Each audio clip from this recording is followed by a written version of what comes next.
katoa tētahi ki tētahi e. Nau mai, hara mai ki te whare wānanga ki Otago mai te whanganui ātara e.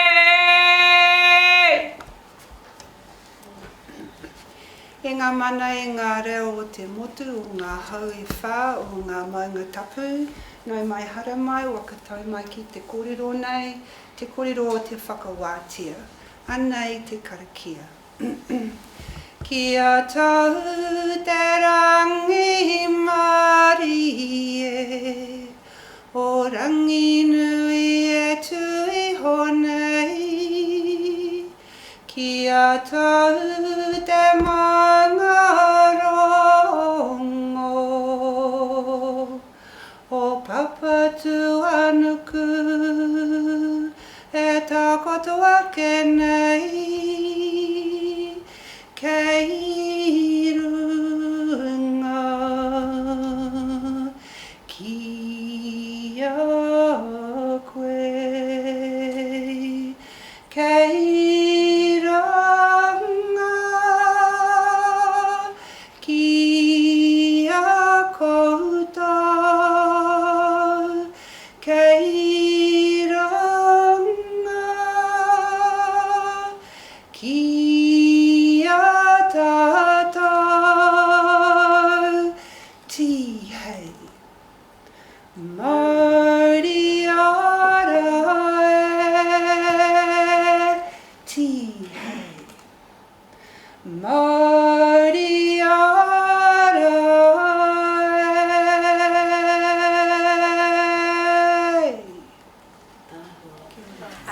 Welcome everyone to this Kōrero tonight, Wetewete 250, dismantling the doctrines of discovery. We're really happy to be hosting you here at this whare in this moment. Ngā mihi te whai Keri for being able to provide this space here. And importantly, we would like to introduce our incredible manukiri who are here to be able to talk to tonight. So just before we start, just to give a little bit of, I guess, just in the spirit of why we're here, we're really excited to be able to host in this time. The reality is that we have a massive couple of months ahead of us in terms of the ways in which colonization in Aotearoa will be celebrated and commemorated and told to us over and over again in ways that always prioritise the mode of the colonisers. And so we're really lucky to be able to have this space now to be able to cast some light, cast some truth into that space, and to be able to just really shift that imbalance in all of the stories that we've told. We're really lucky that last week, and the week before actually, the New Zealand government said that they would make teaching Te Tiriti in New Zealand history a priority, and that they acknowledged that it needed to be a core part of the curriculum. I mean, it blows my mind that we can get to this point in time, 2019, and still not be teaching Te Tiriti o Waitangi and our own history as part of our core curriculum, but here we are now, and it is an important moment. We must recognise that as an important moment, and also to recognise the education and the work and the stories and the perspectives that still need to come forth. We can't rest there. We can't say that's enough because it's not enough. So we're going to have some kōrero tonight from our speakers, and I just asked in terms of our tikanga for tonight, just for us to really keep in mind that the people here hold so much knowledge and experience, and some have travelled from far to be here, and so if we can just respect their time as much as possible and be able to get the most out of this time, and just to treat each other with some aroha and respect and some kindness as well while we are here on this kind of normal windy Wellington evening. So we're just going to get in straight to the heart of it, and there will be time for kōrero and questions and comments later on. But without much more ado, I'm going to pass over to the incredible Tēnei Rata to lead us off. Kia ora. How's that? That's the way I can talk with my hands. I te tuatahi he mihi tēnei ki te mano tēnei whenua te Aotearoa. Nei rā aku mihi ki ngā ki a koutou kua whakarite I tēnei hui ki a koe e kua Keri. Ki a kōrua hoki ko Wetewete kōrua kua whakawātea te ara o te pōnei I raro I te marimaro o te aroha. He mihi tēnei ki a kōrua o tira ki a tātou katoa tēnā tātou, ka tēnanga tātou koinua hauri tēnei no te urunga mai o te rā, o tira ko hikurangi te mauna ko waiapu te au ko ngā te purai te iwi tēnā tātou. Thank you for the introduction. All right. How's that? Is that all right? Can you all? Yeah.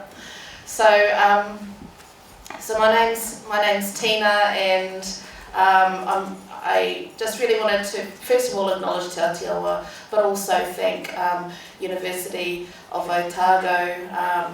It's been a while. I used to work here, and I really enjoyed my friendship with Keri while I was here too, and had good times in this building. So it's really nice to come back here, and thank you, my friend, for agreeing like 7 minutes ago to chair. Appreciate it. You're doing a great job.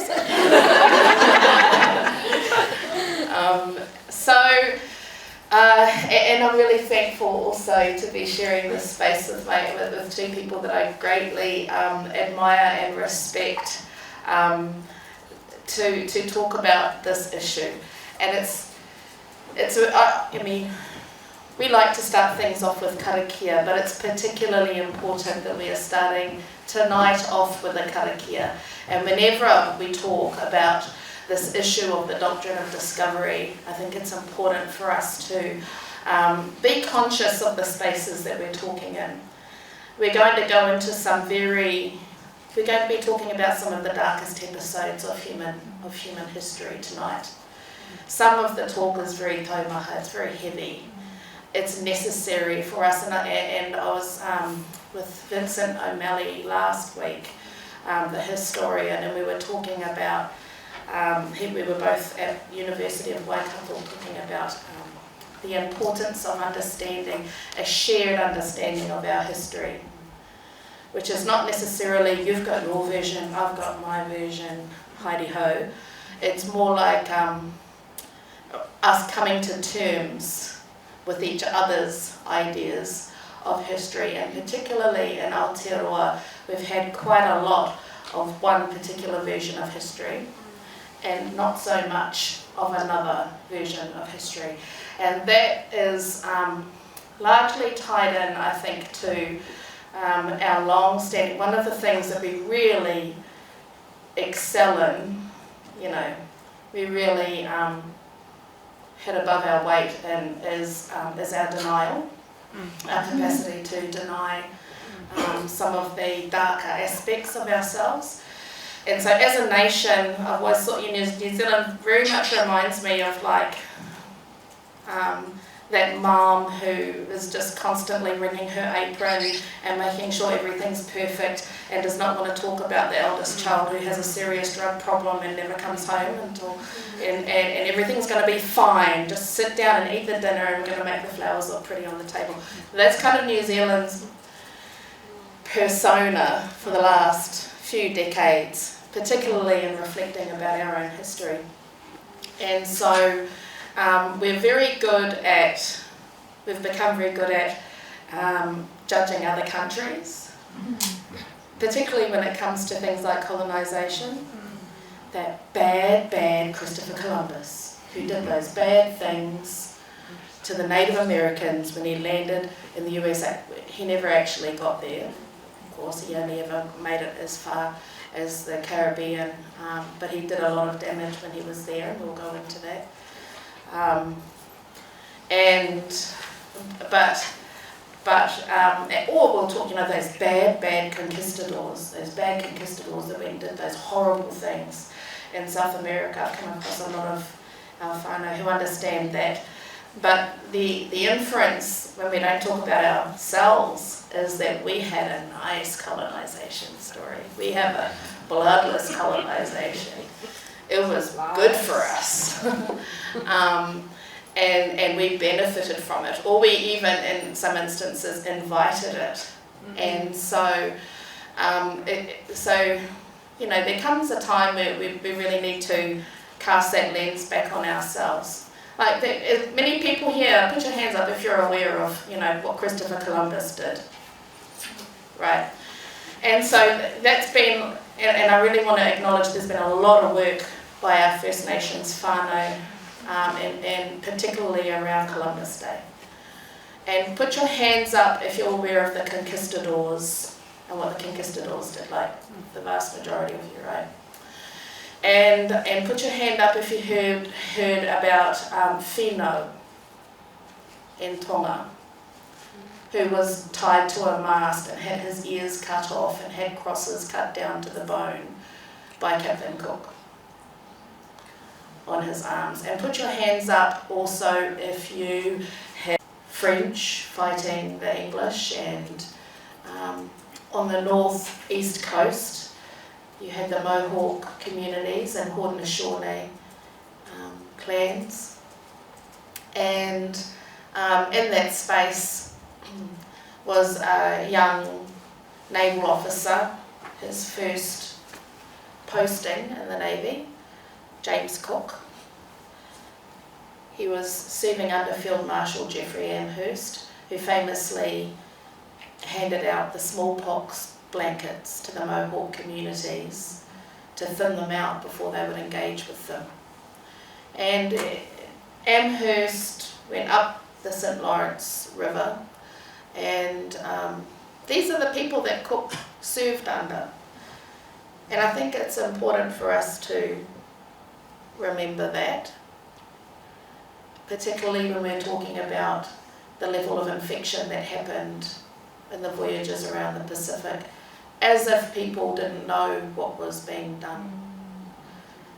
People had a clear understanding of the mechanisms of germ warfare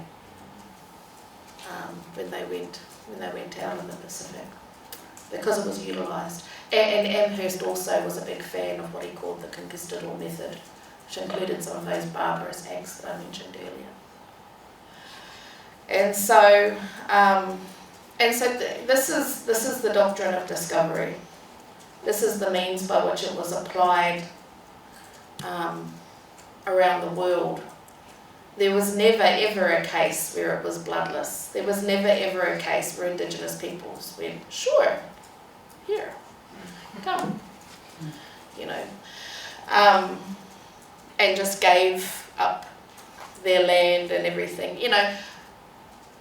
Interestingly enough, there were definitely cases where they demonstrated monarchy. The Taino on the Caribbean were recorded as being very hospitable to Columbus the first time he came here, and he took it as a sign of weakness, and so came back with many more men and wiped them out. So they definitely offered monarchy, and there were cases where Māori tipuna also offered monarchy, but nobody ever handed all of the lands over. And in every single case, the colonisation process has been built upon a premise that for us to survive we had to be non-native, which is a form of genocide, in addition to actual genocide with us, when you consider the mortality rates. And you can see these papal laws, they're still around today, and physically, but also the legacy of these papal bulls and these papal laws is still with us today. And